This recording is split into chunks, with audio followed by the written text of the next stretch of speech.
Hey there everybody, and welcome to this video on breaking the cycle, parenting with anxiety or PTSD. I'm your host, Dr. Elise Snipes.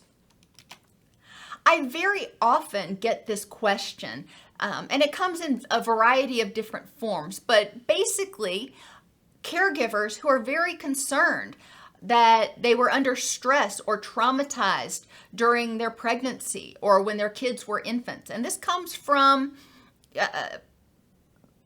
parents of both genders, caregivers of both genders, and it may not even be biological caregivers, but caregivers recognize that when kids were young, they were under chronic stress or traumatized or not, quote, there like they, quote, should have been. And we're going to talk about the should in a few minutes. I've already noticed that my children are dysregulating. When they get upset, they act out, they get very angry, they throw things, they become very depressed and sullen. Okay, well, it's good to notice that. Let's figure out what to do. And I'm in therapy now for XYZ, anxiety, trauma, PTSD, CPTSD, BPD, whatever the diagnosis is. Well, that's wonderful, because therapy is going to help you develop the tools that you need to teach your kid if you didn't already have them. So that's awesome. Being in therapy, though, is exhausting. And we're going to talk about how important it is when you're having a bad day, when you become aware of the fact that you're having a bad day or you're exhausted after therapy, to take ownership for that, especially if your children are very young, so they're not wondering, what did I do? Your children may need remediation in emotional intelligence, attachment behaviors, and self-esteem. We're going to talk about each one of those.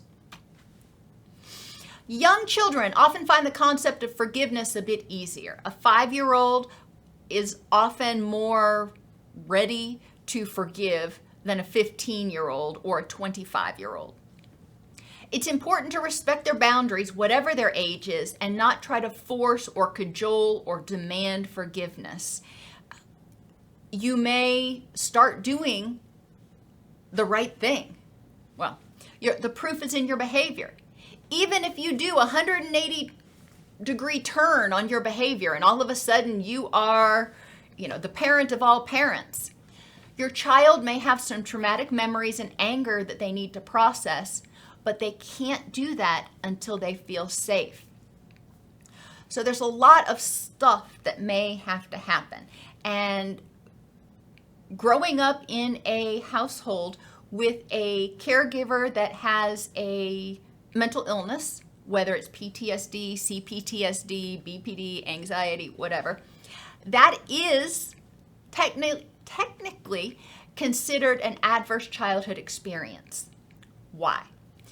Well, because the caregiver, who is the child's main source of survival, is maybe unstable, unpredictable, or emotionally unavailable to the child. So there's a lot of stuff that happens, and I'm not blaming the parent. I'm just saying this is the environment that it is, and it is what it is. It doesn't mean it can't be improved, but that is the reason that children who grow up in a household where one or more caregivers has a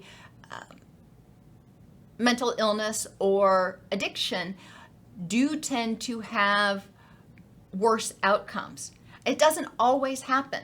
I mean, caregivers, you may have PTSD or anxiety, whatever your diagnosis is. You may have a diagnosis and it is in remission, or you have it pretty well under control, or the other caregiver is able to step in when you're having a bad day.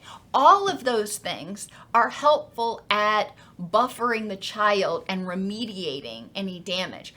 But if the damage has started to occur, all right, what do we do about it? Start out by taking an inventory. What are your symptoms? Depending on your diagnosis, you're going to have different symptoms. Depending on you, Two people with PTSD may have very different presentations, and that's okay. but you need to know what your symptoms are. And then I want you to think about the ways that they've impacted your relationship with yourself. I know, that's a weird one. And prevented you from being consistent with yourself, mindful of what you need, responsive to your needs, attentive to yourself, giving yourself props, doing things that are kind for yourself, validating of your feelings and your thoughts, encouraging and supportive. You know, this CRAVES mnemonic we use a lot in my presentations when we talk about developing secure attachment.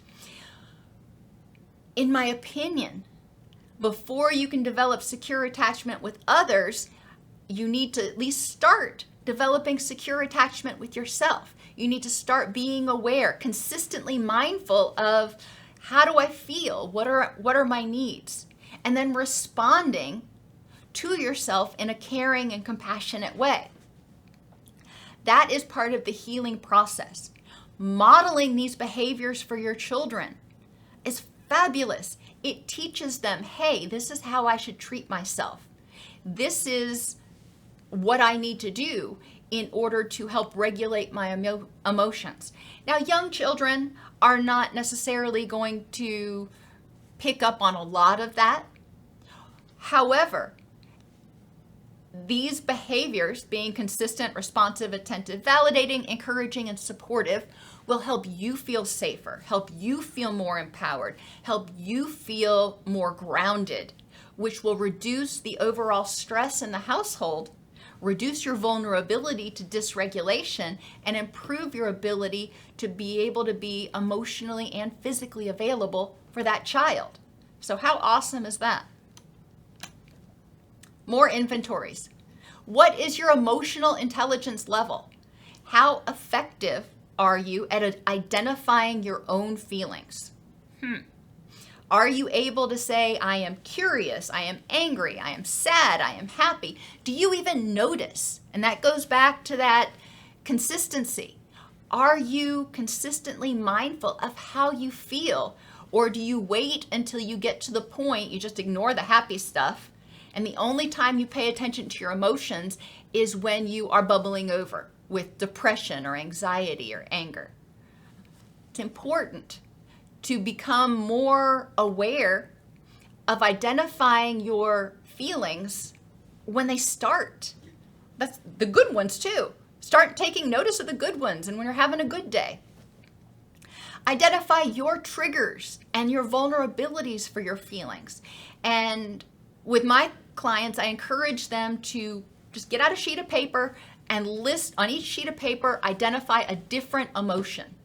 And you can start out with the big five, happy, angry, sad, scared, curious, whatever you want the fifth one to be. Okay, start out with the general ones.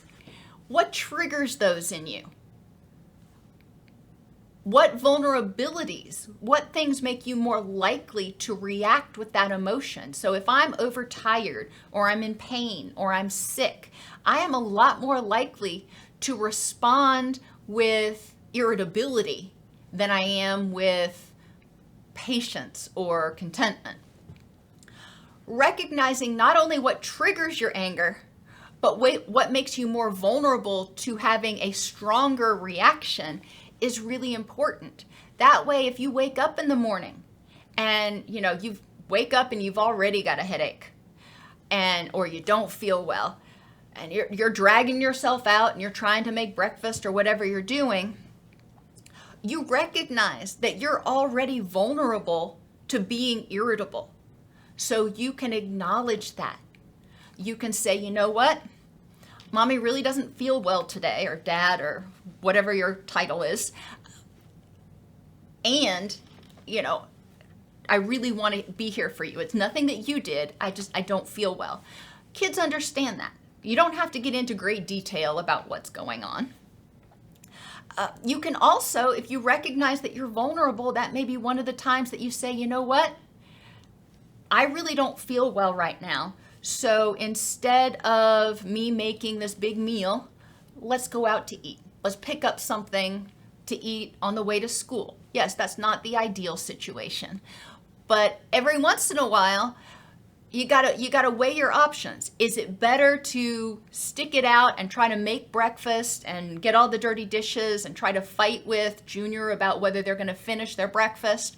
Or is it better just to pick something up on the way and make everybody happy? Not something to do all the time, but it's one of those ways to mitigate the vulnerability. When you recognize you're vulnerable, how can you buffer and prevent that from becoming worse? How effective are you at regulating your feelings? Let me go back to identifying triggers and vulnerabilities. So you have those different sheets for each emotion. You're going to identify your triggers. You're going to identify the things that make you more vulnerable to having that feeling that emotion extremely, and then go back and identify ways to prevent or mitigate those things. You can't always prevent pain.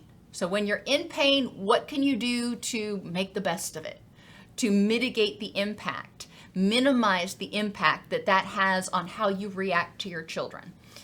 So those lists can be very helpful because it encourages you to think ahead of time. Before you're in the moment, before you're already feeling distressed, you've already thought about what are some practical things I can do in order to improve the next moment. Once you've identified your feelings and you know your triggers and what's going on, how effective are you at regulating your feelings? Tolerating distress, getting into your wise mind, and then choosing a response option, choosing how to improve the next moment, choosing the best way to respond that is productive and leads you toward a rich and meaningful life, which in this particular scenario is that of being a good parent and having a child that feels safe and secure. How effective are you at identifying feelings in others? And this again goes back to consistency. You need to be, not only do you need to be able to identify what does happy look like, what does angry look like, but you need to be able to be consistently mindful, noticing how people feel in the moment, not just waiting until they bubble over before you say, oh, something going on, huh?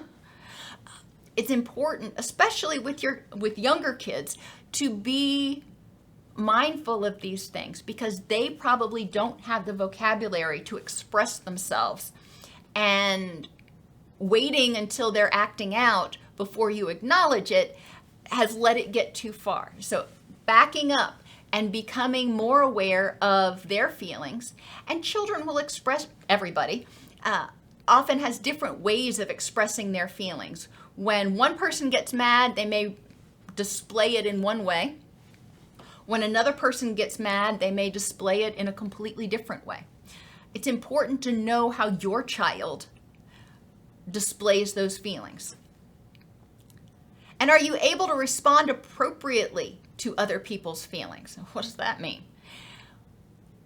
If you've been in traumatic situations or if you have a lot of anxiety, when people express distressful feelings, anger, anxiety, depression, resentment, anything that might make you feel uncomfortable, are you able to respond appropriately and not get angry in response, not get feel threatened and suppress that other person's emotions or invalidate their feelings? Are you able to hear other people's emotions? And that goes back to boundaries. Are you able to respond appropriately when they're happy? Instead of being angry that they're happy and you're having a bad day, are you able to respond appropriately?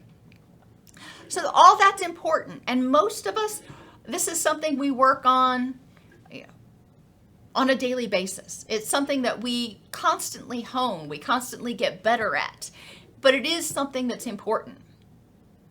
How can you improve your inner and outer environment so you feel safer and more empowered? Inner environment is inside your head, your self-talk, your inner critic, whatever you want to call that voice.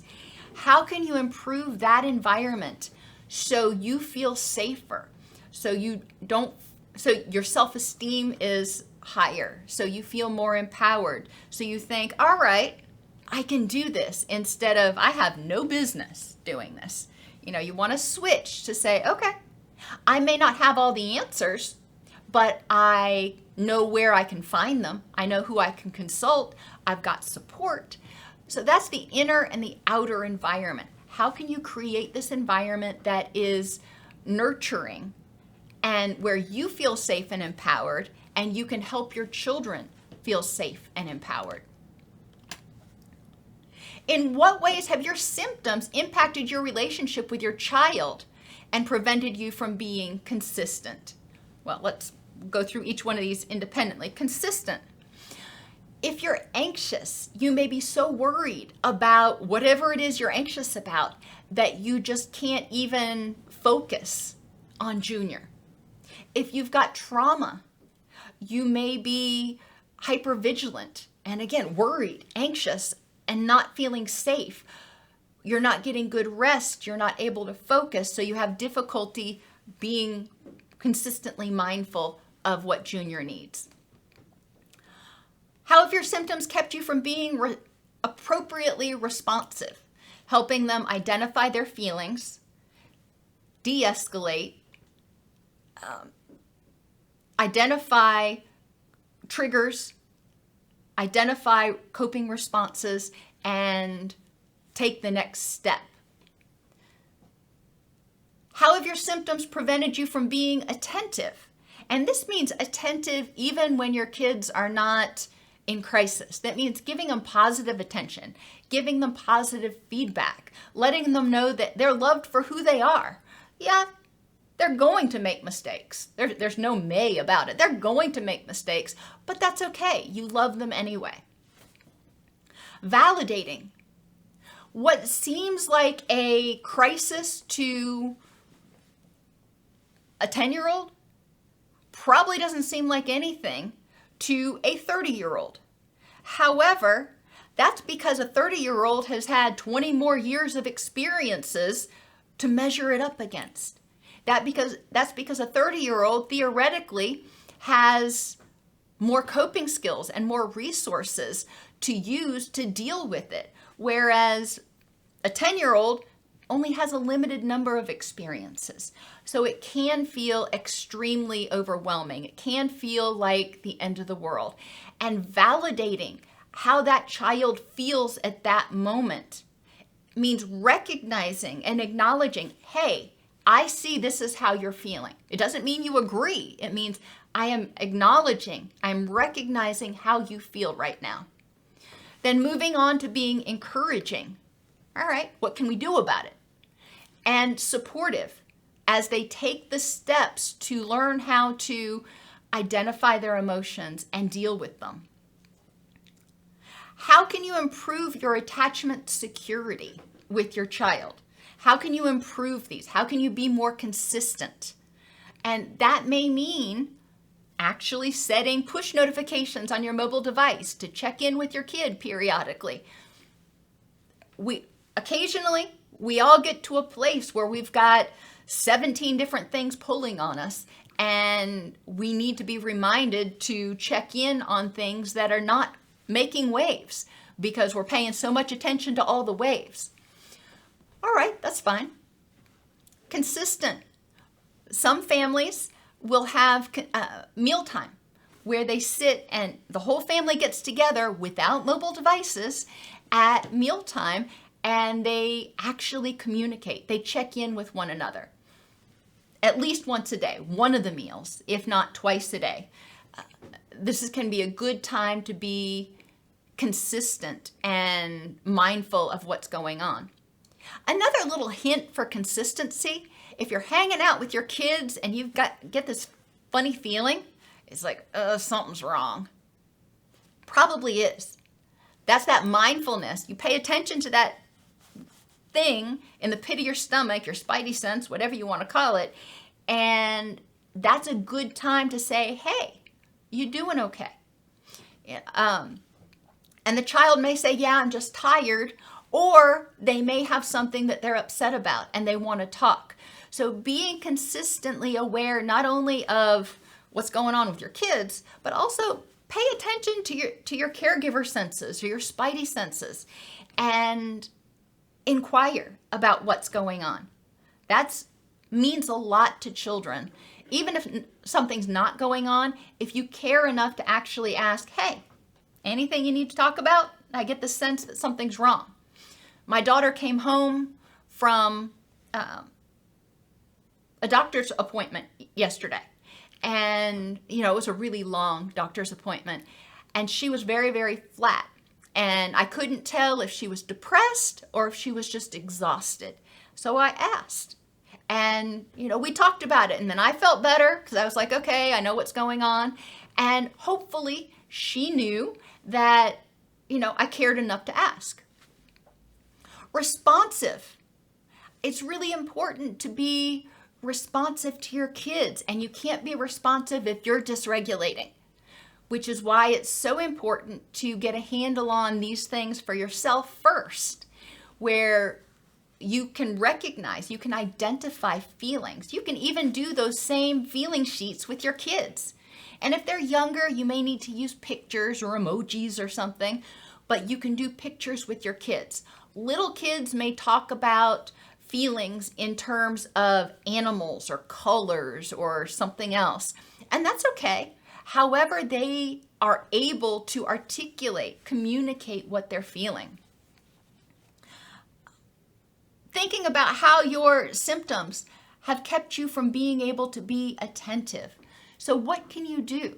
Again, this may come down to scheduling in and putting push notifications in your mobile device to remind you, hey, I want to spend time with my child on Saturday. I want to make sure I don't plan anything for Saturday. Or each evening,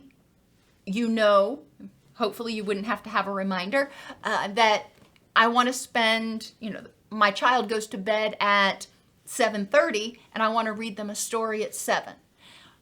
Having a routine like that can be really meaningful to children because it's predictable. Children like predictability.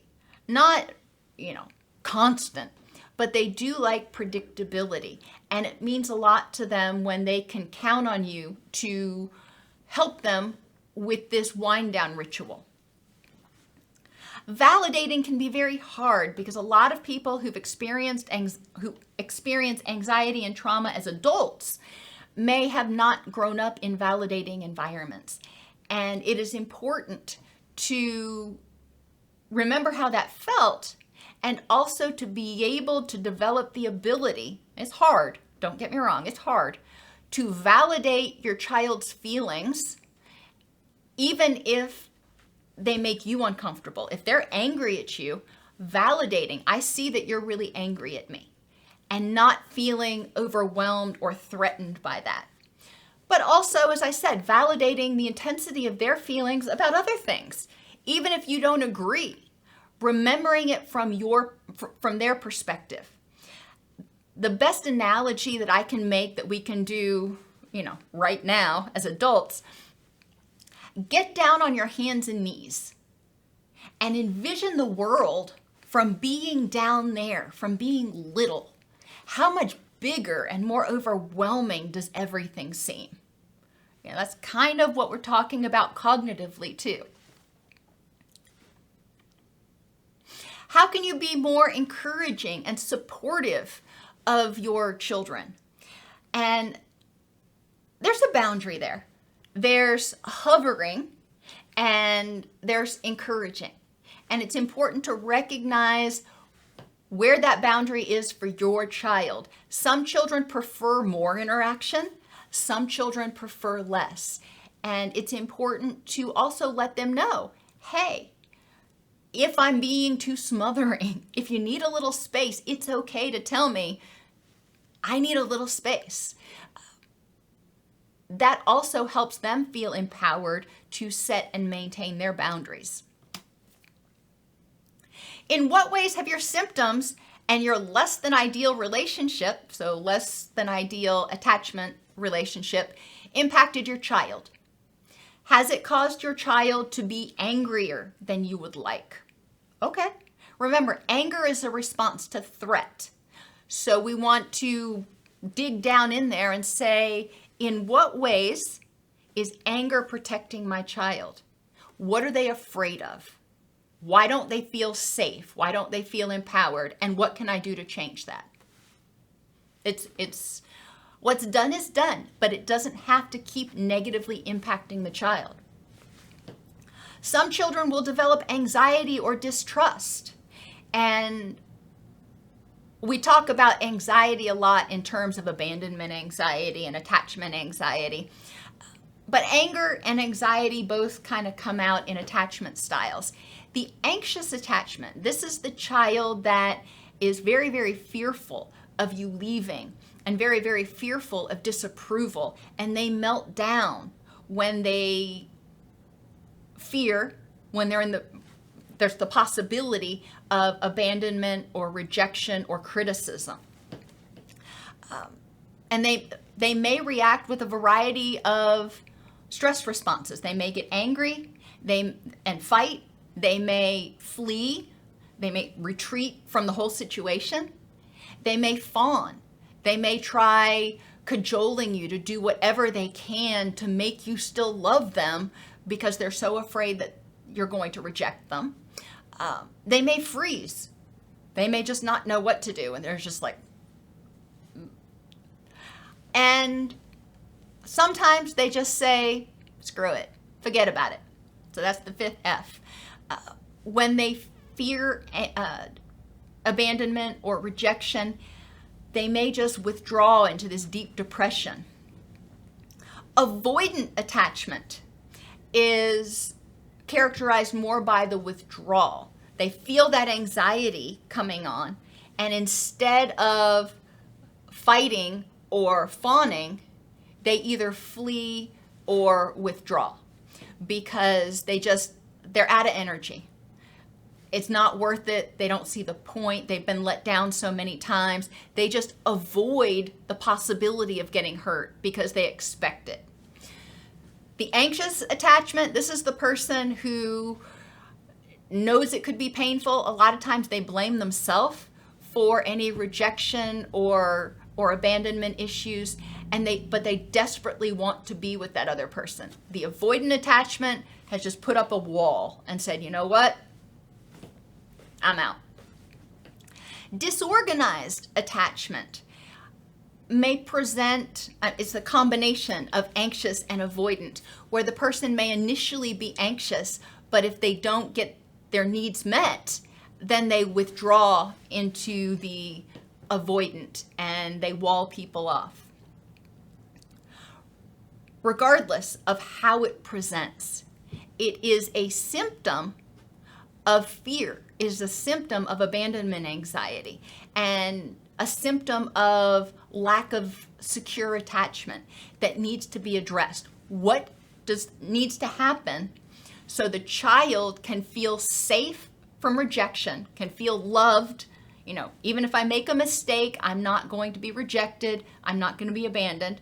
So they can feel safe and empowered to become their own person. It's one thing to feel safe. I'm safe if I do everything that my caregivers want me to do exactly how they want me to do it.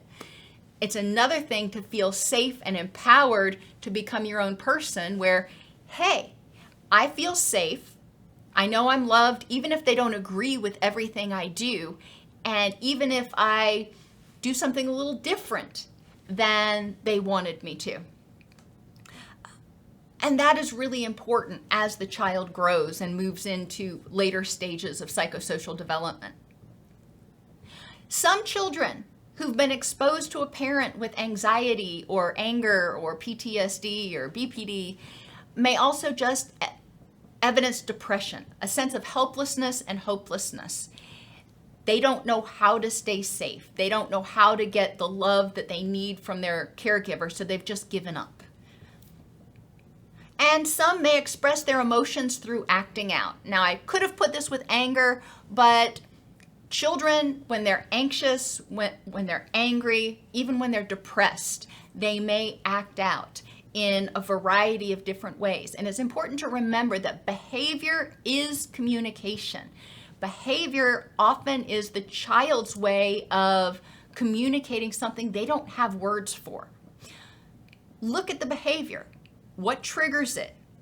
What is the result of it? Or what are they hoping the result will be? And that gives you an idea. If they start acting angry and pushing you away, then it may mean that you feel like a threat to them in some way. It's important to remember that children learn through scaffolding and responsiveness. Now, we've already talked about that some, but one of the mnemonics that I've come up with, because I know a lot of you like mnemonics, it helps you remember all the steps, is edit. We want to help people edit their emotional responses. So E stands for emotion. Help the child label the feeling. What are you feeling right now? And remember, I said with children, sometimes you need to use emojis, pictures, colors. D stands for de-escalate.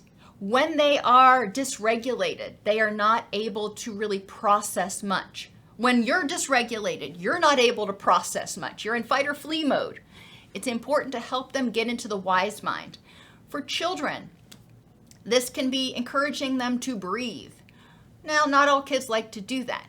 Let them chew gum and blow a bubble, or give them bubble stuff so they can just blow bubbles. That slows their breathing and can trigger their vagus nerve and trigger the relaxation response.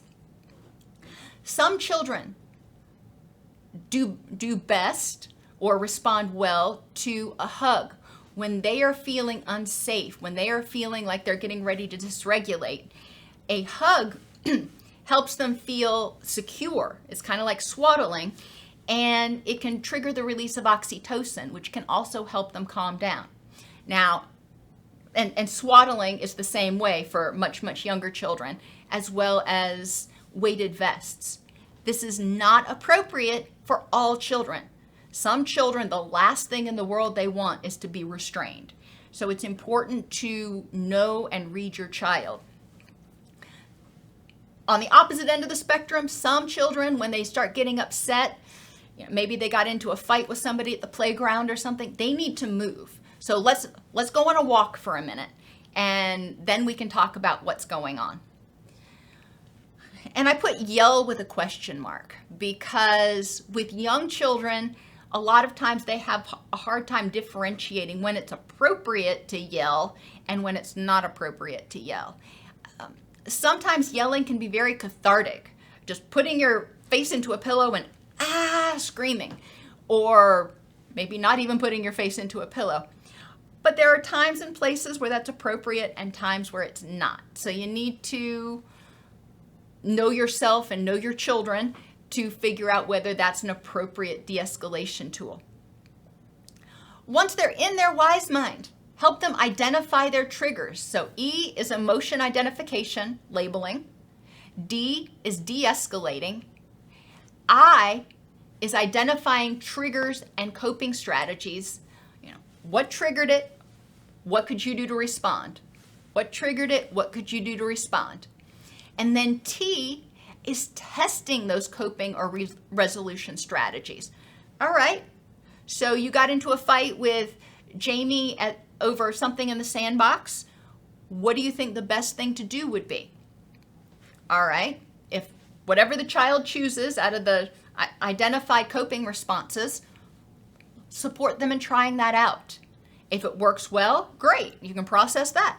If it doesn't work well, okay, so let's process why that didn't go so well. It could be the delivery, or it could be that the other child was just not receptive, and that's on that child. Secure attachments, consistent, responsive, attentive, validating, encouraging, and supportive. Help children develop emotional intelligence, their ability to identify their emotions, the triggers and vulnerabilities for their emotions, to modulate or manage their emotions, to identify emotions in others, and to respond appropriately to others' emotions. It helps them develop confidence, because when they can do that, it improves their social skills. It improves their sense of safety. It improves their sense of safety within their own head and confidence in their ability to manage their own emotions. It's like, hey, I can feel angry and it doesn't consume me. It improves their self-esteem. It can improve their boundary awareness as you talk with them, especially in that validating part, about how I see that you're very angry right now. Well, they see that you're not angry and they recognize, hey, it's okay to feel this feeling even if everybody around me doesn't feel it. And communication skills, because through this the edit process, you're helping them develop emotional vocabulary, label their feeling, talk it out, identify triggers, and communicate what their needs, wants, and desires are. Children can't effectively learn when they're fearful or dysregulated. So think, what helps your child feel safe? What triggers your child, and how can you mitigate that? My daughter, when she was younger, she's older now, so she self-regulates quite well. But when she was younger, I knew that large crowds were overwhelming for her. So taking her to the mall on a Saturday afternoon was kind of a no-go. And it's important to know ahead of time what might trigger your child.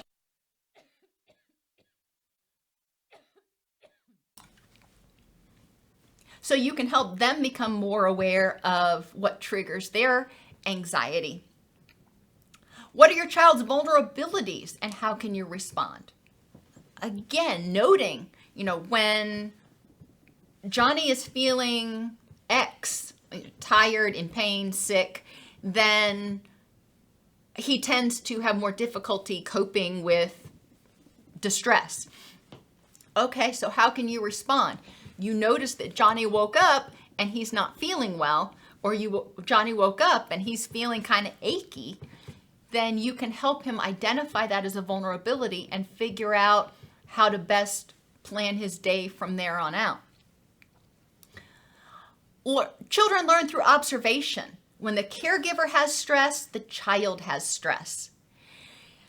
I learned when I was in my first internship that just by observing and obviously talking to supervisors, but a lot of times children act out when they perceive stress from their caregivers, when they're kind of like sponges and they absorb that stress and they don't know what to do with it.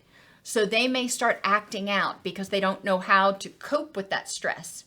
They may also start acting out because caregiver is their survival line, their lifeline, and they don't want caregiver to be distressed. When caregiver is distressed, it's scary because they're afraid caregiver will go away or abandon them or whatever. So they may act to try to distract caregiver and make caregiver happy. Sometimes children will start acting fawning and trying to soothe the caregiver for the same reasons. They may blame themselves. They may not know why caregiver is upset, but they may take it on themselves and think, I must have done something. So then they try to fix it. And it's important for us to recognize this. It doesn't mean that we are going to never be distressed. That's not realistic. But when you are distressed, it's important to communicate that and say, you know what? And I know I said this earlier, but I'm saying it again because it's that important. We need to let our children know, even when they're toddlers, or maybe especially when they're toddlers, hey, mommy's really tired, or I'm not feeling well, or I've had a bad day, and it's got nothing to do with you. I love you, or I want to spend time with you, or how about if we watch a movie instead of going to the park if you've got a migraine or something, I don't know. But it's important to help the child understand through words and actions that your mood is not about them. It's not rejecting of them. You're not angry with them. You're not going to lash out at them, or, you're not a threat to them in any way. It's never too late for you to start your recovery. Your children may need some time to trust. Just because you start going to therapy, or even you've been in therapy for 6 months, it doesn't mean that everything is completely hunky-dory. Maintaining and respecting boundaries and owning your feelings is especially important with younger children. The skills you're learning to cope in therapy are likely skills they need as well. They too have suffered stress and trauma, albeit hopefully indirectly and not directly. They have experienced, because of your stress, they've kind of absorbed some of that, and it's been overwhelming to them. And they also need those skills that we talked about and other skills that you might be learning in treatment.